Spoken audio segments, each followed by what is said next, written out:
Bismillahirrahmanirrahim. Assalamualaikum warahmatullahi wabarakatuh.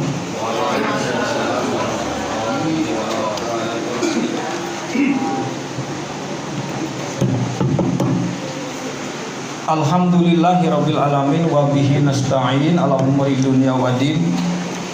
Assalatu wassalamu ala asrofil anbiya wal mursalin wa ala alihi wa sahbihi ajmain. Asyhadu an la ilaha illallah wahdahu la syarikalah wa asyhadu anna Muhammadan abduhu wa rasuluhu amma ba'du. Usikum wa nafsi bitaqwallah faqad fajal muttaqun. Hadirin jamaah Masjid As-Salam yang sama-sama mengharapkan ridha Allah Subhanahu wa ta'ala. Kita nyatakan syukur kehadirat Allah atas segala nikmat yang telah diberikan kepada kita semua. Sholawat dan salam tak lupa kita sampaikan kepada Nabiullah Muhammad Sallallahu Alaihi Wasallam, kepada keluarganya, sahabatnya, dan para pengikutnya dari awal sampai akhir, dan semoga kita termasuk di dalamnya. Amin ya rabbal alamin. Hadirin jamaah rahimakumullah, kita sudah masuk hari atau malam kelima ya, malam kelima sholat tarawih berjamaah. Insya Allah pada kesempatan yang baik ini saya akan mencoba menyampaikan tentang maksud dan tujuan ibadah puasa yang kita sama-sama sedang jalankan. Hadirin jamaah rahimakumullah, kira-kira apa tujuan kita berpuasa? Puasa ini adalah bagian dari ibadah, betul? Bagian dari ibadah kepada Allah. Jadi tujuan puasa tidak bisa dilepaskan dari tujuan kita beribadah. Supaya fokus kepada maksud kita beribadah, maka kita akan paham tujuan berpuasa. Tujuan beribadah itu keterangannya atau dasarnya ada pada surat Al-Baqarah ayat 21. A'udzubillahi minasyaitonirrajim. Ya ayyuhan nasu ubudu rabbakumul ladzi khalaqakum walladzina min qablikum la'allakum tattaqun. Itu tujuan ibadah. Wahai manusia, beribadahlah, mengabdilah kepada Allah yang telah menciptakanmu dan orang-orang sebelum kamu agar kamu bertakwa. Jadi tujuan ibadah adalah la'allakum tattaqun, agar kita ini mencapai derajat takwa. Jadi takwa itu satu derajat. Derajat itu artinya tingkatan, level. Ya, level tertinggi manusia nanti di mata Allah adalah takwa. Jadi selama kita masih hidup di dunia, capai derajat itu. Allah memberikan kita waktu sampai ajal adalah kesempatan untuk bisa mencapai level derajat takwa. Ya ayyuhalladzina amanu ittaqullaha haqqa tuqatih wa la tamutunna illa wa antum muslimun. Tuh, di situ juga jelas. Wahai orang-orang yang beriman, capailah ketakwaan dengan sebenar-benarnya takwa.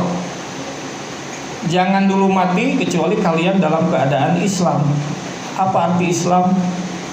Berserah diri. Jadi Islam itu berserah diri sebanding maknanya dengan ibadah. Ibadah pun artinya berserah diri, mengabdi. Artinya mengikuti aturan ajaran dari Allah Subhanahu wa ta'ala. Orangnya disebut abdi atau hamba Allah. Jadi aslama sama dengan abadah. Itu. Jadi jangan dulu mati kecuali kalian sedang berislam. Berislam itu jangan sekedar nama, ya. Yang penting saya sudah Islam, tenang saja, bukan. Itu Islam sebagai nama.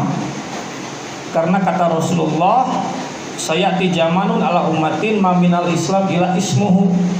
Satu saat nanti kata Nabi, akan datang satu masa kepada umatku, Islam itu tinggal nama saja. Jadi orang cukup dengan beragama yang bernama Islam, merasa cukup. Maka Islam yang dimaksud di dalam Al-Quran harus Islam sebagai makna, bukan sebagai nama. Apa Islam sebagai makna? Yang tadi aslam, itu artinya berserah diri. Jadi kita ini sebelum mati, dalam arti mengisi hidup kita, isi hidup kita dalam keadaan sedang berislam, sedang berserah diri, sedang beribadah. Nah, ibadah ini adalah satu proses mencapai derajat takwa. Jadi mumpung kita masih hidup, masih diberi kesempatan, ayo capai derajat takwa dengan sebenar-benarnya takwa. Hadirin rahimakumullah, apa yang dimaksud dengan takwa? Takwa itu sama dengan berinti kepada takut, ya. Takwa itu sama dengan tunduk patuh, tetapi intinya adalah takut. Itu sudah jadi bahasa Indonesia. Ittaqullah. Ittaqu artinya takutlah kepada Allah. Jadi takwa itu adalah takut kepada Allah. Baik, sekarang manusia ini adalah makhluk penakut atau bukan? Manusia itu makhluk penakut. Kita semua adalah punya rasa takut. Ya, takut itu bukan sesuatu yang jelek, tetapi itu manusiawi. Cuman biasanya manusia itu takutnya, objek yang ditakuti macam-macam. Ada yang takut sangsara, ayah nu takut dagang rugi, ayah gitu ya. Takut kehilangan keluarga, ada ya. Takut dibenci orang, kehilangan teman, ada ya. Dan rata-rata orang itu takut kehilangan nyawa. Itulah manusia itu makhluk penakut. Memang sudah terbentuk rasa takut di dalam dirinya. Tetapi yang ingin diajarkan oleh Allah itu seharusnya kita itu ya takut kepada Allah itu mengatasi, mengalahkan rasa takut daripada segala yang ada di dunia ini. Itu yang dikehendaki oleh Allah. Nah, kita bertanya sekarang, kan tadi kita ini makhluk penakut, sekarang takut enggak kepada Allah? Ya. Dan itu yang bisa menjawab adalah diri kita masing-masing. Takut apanya kepada Allah? Karena kita belum lihat Allah, ya takut apa? Takut mukanya, ya, wujudnya, ya, bukan itu. Ya. Jadi di sini untuk bisa takut kepada sesuatu itu kita harus mengenal sesuatu itu, betul tidak? Ya. Jadi jangan-jangan kita belum mengenal Allah secara lebih dalam, makanya kurang takut kepada Allah. Kalau orang yang sudah takut kepada Allah, maka dia akan selalu mawas diri, waspada di dalam berbuat, di dalam bertindak. Dia tahu bahwa Allah sedang mengawasi diri kita, dan dia tahu ya, bahwa apapun laku perbuatan kita, semua ada konsekuensi hukum di mata Allah Subhanahu wa taala. Jadi sebenarnya yang harus kita miliki adalah supaya ada rasa takut harus mengenal Allah. Bahasa Arabnya mengenal Allah itu adalah ma'rifatullah. Ya, siapa yang sudah mencapai ma'rifatullah di sini? Apa arti ma'rifatullah? Mengenal Allah. Ma'rifat, arafa, itu artinya kenal. Di mana kita bisa mengenal Allah? Coba. Mengenal Allah, narasumbernya adalah ayat-ayat Allah, Al-Quran. Jadi kenali Allah di dalam Al-Quran. Maka Al-Quran akan memberikan, ya, menjelaskan siapa Allah. Manusia itu pada umumnya dia hanya tahu Allah sebagai Tuhan Sang Pencipta, sudah saja seperti itu. Ya. Tetapi Al-Quran menjelaskan bukan hanya sebagai Sang Pencipta, tetapi Allah nanti mempunyai kedudukan selain itu. Kedudukan itu disebut istilahnya makom, ya, makom Allah, kedudukan Allah. Jadi pahami Allah bukan wujudnya, bukan rupanya, karena tidak ada informasi tentang itu, tetapi pahami Allah tentang makomnya. Apa itu makom? Kedudukannya. Maka Al-Quran mengajarkan kedudukan Allah. Baik, di sini kita jelaskan kedudukan Allah itu sebagai apa. Ada yang tahu? Berulang-ulang di dalam Al-Quran itu ditegaskan kedudukan Tuhan. Kedudukan Allah adalah Al-Azizul Hakim. Al-Azizul Hakim, Al-Aziz itu artinya yang berkuasa. Al-Hakim artinya yang menetapkan hukum, yang menetapkan kebijakan hukum. Maka Al-Azizul Hakim, dia Allah adalah penguasa yang menetapkan hukum. Sehingga Al-Quran menyampaikan, lillahi mulkus samawati wal ardi wa huwal azizul hakim. Dialah pemilik kerajaan langit dan bumi ini, dan dialah adalah penguasa yang menetapkan hukum. Dari ayat ini kita jadi tahu informasi tentang apa? Kita ini hidup di mana?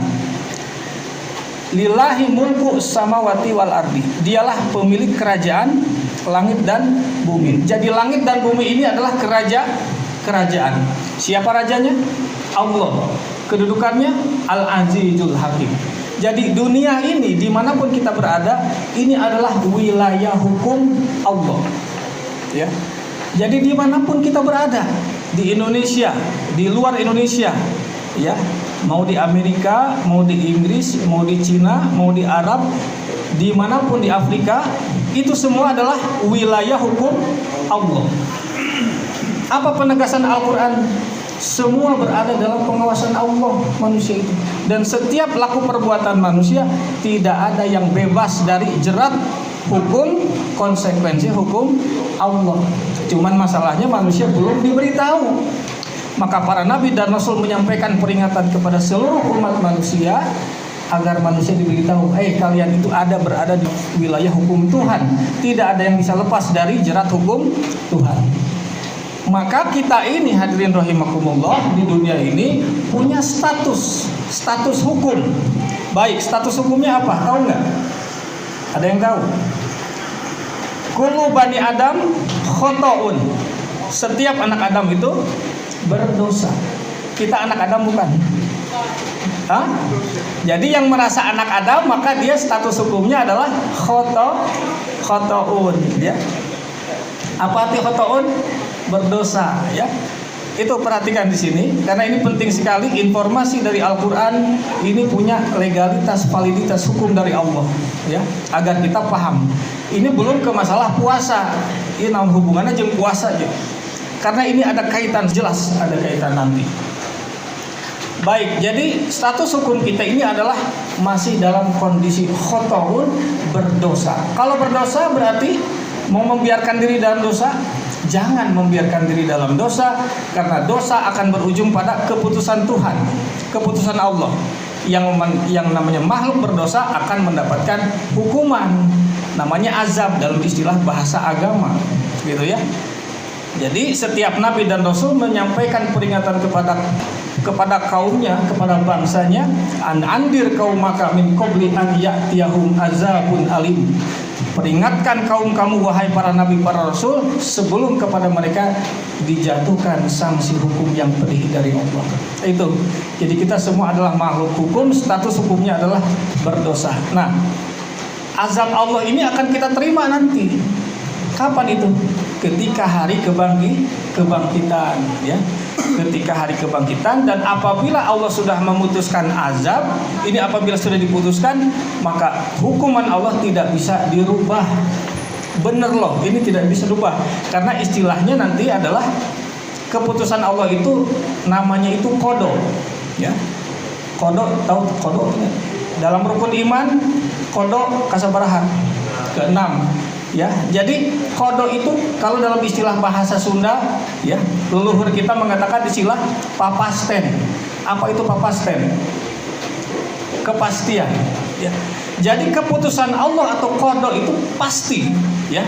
Idza qada amron an yaqula lahu kun fayakun. Perhatikan di sini. Ini kepastian Tuhan, ya. Ketika Allah qada amron, dia memutuskan satu perkara, maka dia berkata, dia menegaskan terhadap perkara itu jadi, maka itu pasti jadi. Artinya itu pasti tidak bisa dirubah lagi. Itu. Jadi harus kita baca tadabbur ayat-ayat Allah agar kita paham makomnya Allah, ya. Jadi kita takut, ya, takut untuk berbuat tidak benar dan lain sebagainya. Baik, ditutup dengan satu ayat yang penting yang ada hubungan dengan bulan Ramadan ini, yaitu surat An-Najiat ayat 40 dan 41. Perhatikan supaya kita menjadi golongan yang Intinya adalah masuk surga. Dan untuk bisa masuk surga pada bulan Ramadan ini kita dibina pada 2 sasaran. Ayatnya seperti ini. A'udzubillahi minasyaitonirrajim. Wa amma man khafa maqama rabbih wa nahan nafsa 'anil hawa fa innal jannah hiyal ma'wa. Siapa yang orang yang takut akan kedudukan Tuhan, khafa maqama rabbih artinya takut kedudukan Tuhannya. Wa nahan nafsa 'anil hawa dan dia bisa menahan diri dari hawa nafsu. Fa innal jannah hiyal ma'wa, maka surga adalah tempat tinggalnya. Simple. Jadi untuk bisa menjadi calon penghuni surga, penuhi 2 kriteria yang harus menjadi kepribadian kita. Maka hiji naon tadi? Khaufa maqama rabbih, takut kedudukan Tuhan. Ya. Kita takut enggak? Kalau belum takut berarti belum zikril Quran, belum memahami ayat-ayat Allah. Maka kata Nabi, jadidu imanakum bizikril Quran. Ayo perkuat imanmu dengan zikril Al-Quran, dengan memahami, membaca ayat-ayat Allah supaya tahu kita ini ada di mana dan mau kemana. Ya. Jadi kita tenang-tenang aja, anteng-anteng saja. Ya. Nah itu yang pertama. Yang kedua adalah nahan nafsa 'anil hawa. Kita harus punya kemampuan untuk menahan diri kita dari hawa nafsu. Artinya jangan sampai hawa nafsu itu menjadi Tuhan kita. Perhatikan, jangan sampai hawa nafsu jadi Tuhan. Karena Tuhannya manusia sebelum Allah adalah hawa nafsu. Afara'aita man ittakhadha ilahahu hawahu wa adallahu Allahu ala ilmin. Itu ayatnya. Tidakkah kalian perhatikan manusia itu yang menjadikan hawa nafsu menjadi Tuhannya, maka adallahu ala ilmin. Jadi maka Allah membutakan dia, membiarkan dia buta dari pengetahuan. Jadi kalau kita memperturutkan hawa nafsu, kita hanya akan membiarkan diri buta dari ilmu yang sebenarnya. Ilmu tentang hakikat hidup ini. Dari mana kita berasal, mau kemana kita berpulang, dan untuk apa kita ada di dunia ini. Ilmu itu ada di dalam ayat-ayat Allah. Maka di bulan Ramadan ini kita dilatih yang pertama untuk menjadi khaufa maqama rabbih, diri yang takut akan kedudukan Tuhan. Makanya ada i'tikaf, ada baca Al-Quran, tadarus supaya mengenal Allah, supaya dekat dengan Allah, dan ada juga sholat malam. Apa tujuan sholat? Harus standar Al-Quran jawabannya. Aqimis sholata lidzikri. Tegakkan sholat, lakukan sholat untuk mengingatku. Jadi dengan sholat kita akan selalu ingat kepada Allah dan sudah paham kedudukan Allah di dalam ayat-ayatnya. Maka kemudian wanahan nafsa 'anil hawa, di siang hari kita sedang dilatih untuk menahan diri dari hawa nafsu. Hawa itu artinya keinginan, nafsu itu diri. Hawa nafsu keinginan dalam diri. Contoh hawa apa? Keinginan. Ketika kita siang hari ya perut lapar, di situ ada makanan gitu ya, aya lotek, aya bakso, naon gitu tah, gitu ya. Kemudian kita biasanya timbul ingin, ya, biasanya ingin makan itu. Nah itulah yang disebut hawa, keinginan. Ya. Atau kita ketemu minuman, ya, air dingin, manis lagi itu ya. Kalau di bulan puasa ini kan biasanya hawa itu mendorong kita untuk ngambil dan minum, ya, ke rumah tikoro garing gitu kan. Pengen minum begitu. Nah sekarang baik, bisakah kita menahan itu di bulan Ramadan? Ya, kalau bisa berarti kita sedang melatih diri untuk menjadikan Allah sebagai Tuhan, bukan hawa nafsu. Jadi jangan sampai kita begitu lihat makanan minuman, walah kabita, keweh puasa mah gampang misalkan. Berarti itu siapa yang jadi Tuhan? Hawa nafsunya. Tapi sebaliknya ketika kita melihat makanan minuman, kabita hayang lapar haus, dan di depan kita ada makanan dan minuman yang menggiurkan, kemudian kita ingat kutiba alaikumusiyam, kata siapa? Kata Allah. Jangan, tahan. Berarti itu siapa Tuhannya? Allah Tuhannya. Nah itu, jadi di bulan puasa ini kita sedang dilatih. Ayo, siapa yang jadi Tuhan sesungguhnya? Allah apakah hawa nafsu, sehingga kemampuan kontrol terhadap hawa nafsu disebutnya sobirin, disebutnya sabar. Jadi sabar teh nyaeta kemampuan seseorang untuk bisa menahan keinginannya. Kan orang sok menyebutkan sabar jang sabar, artinya eta kahayangna ditahan heula gitu.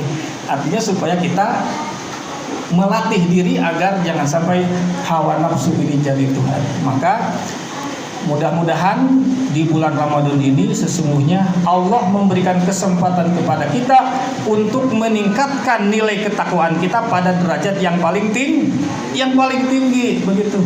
Tak itu kesempatan orang bulan puasa teh bulan Ramadan meh orang mencapai tingkatan ketakwaan yang paripurna. Kalau ini berhasil hanya kita dan Allah yang tahu apakah kita sukses atau tidak. Kita dengan Allah, kita berusaha, nanti berdoa kepada Allah, mudah-mudahan kita bisa sukses menjalaninya dan di akhir Ramadan kita bisa terlahir kembali menjadi insan yang baru, insan yang siap untuk menegakkan nilai-nilai kebenaran dimanapun kita berada, pada posisi apapun kita, ya. Itulah lapangan yang sesungguhnya nanti. Jadi di bulan puasa hanya training, hanya latihan saja dari Allah. Tetapi nanti ujian yang sesungguhnya teruji tidak hasil Ramadan ini di lapangan, di dalam kehidupan kita sehari-hari. Mudah-mudahan kita semua termasuk orang yang bisa mencapai derajat takwa dan menjadi ahlul jannah. Amin ya Allah ya rabbal alamin. Kebenaran itu dari ayat-ayat Allah, kekurangan kesalahan tentunya dari diri saya sendiri. Mudah-mudahan kurang dan lebihnya bisa bermanfaat bagi kita semua, khususnya bagi diri saya sendiri. Untuk itu kita cukupkan dengan doa. Kita mengharapkan untuk bisa menjadi orang yang bersyukur atas nikmat Allah. Rabbi auji'ni an ashkura ni'mataka allati an'amta alayya wa ala walidayya wa an a'mala sholihan tardahu wa adkhilni bi rahmatika fi ibadikas sholihin. Rabbana atina fid dunya hasanah wa fil akhirati hasanah wa qina azabannar walhamdulillahi rabbil alamin. Assalamualaikum warahmatullahi wabarakatuh.